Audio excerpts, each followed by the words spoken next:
Fry చేసుకున్న ఎండు రొయ్యలు, పచ్చి రొయ్యలు, ఫ్రై చేసుకున్న ఎండుమిర్చి దంచుకోవాలి. ఎండు రొయ్యలు ఎండుమిర్చిని కలిపి దంచుకోవాలి. ఉల్లిపాయలు, పచ్చిమిర్చి, వంకాయలు, కరివేపాకు, బెండకాయలు, ఉల్లిపాయలు. వారం రోజుల పాటు నిల్వ చేసుకున్న గెంజి, అన్నం వార్చిన తర్వాత గెంజిని వారం రోజులు స్టోర్ చేసుకుంటే ఈ విధంగా ఉంటుంది. ఈరోజు అన్నం వార్చిన తర్వాత ఈ గెంజిని దీంట్లో కలుపుకొని మనం లచ్చించాలని అనేది ప్రిపేర్ చేసుకుందాం. ముందుగా ఆయిల్ వేసుకోవాలి.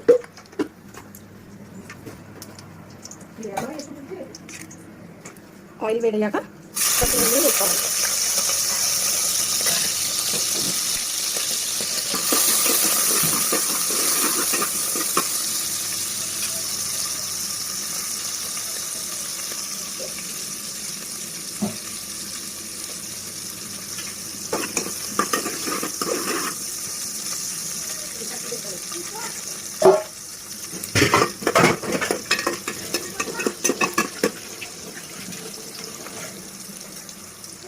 గెంజిని నేను చూపిస్తున్న విధంగా ఇలాగా జల్లి పెట్టుకోవాలి. ఏదైనా వేసుకుంటే కనుక ఇలాగా తీసుకోవాలి. నేను చూపిస్తున్న విధంగా ఇలా వేసుకొని రోట్లో దంచుకుంటే ఆరోగ్యానికి చాలా మంచిది. లక్ష్మీ చాక్ కుండలో కూడా అలా స్టోర్ చేసుకుంటే కూడా హెల్త్కి చాలా మంచిది.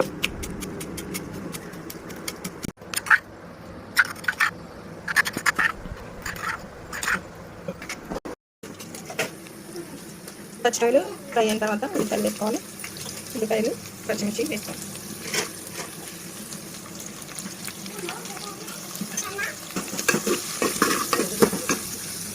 ఫ్రైలో పట్టుకుని ఫ్రై చేసుకోవాలి.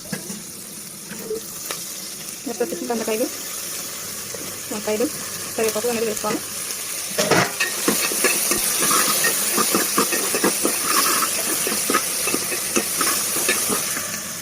ఎంతమందికి అయితే లక్ష్మీ చారు అంటే ఇష్టమో కామెంట్ సెక్షన్లో కామెంట్ చేయండి.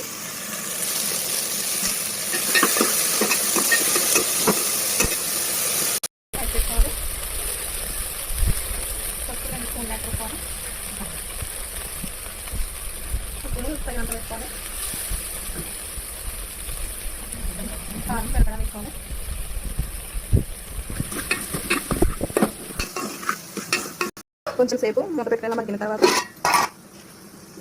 మనం లక్ష్మీ చారు అనేది వేసుకోవాలి. సరిపడా గింజ కూడా మనం యాడ్ చేసుకోవాలి.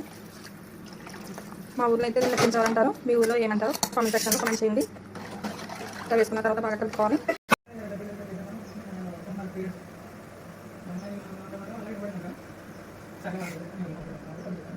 పౌడర్ని యాడ్ చేసుకోవాలి.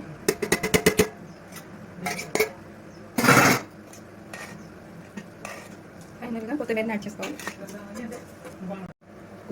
కొత్తిమీరని యాడ్ చేసుకోవాలి ఫైనల్గా.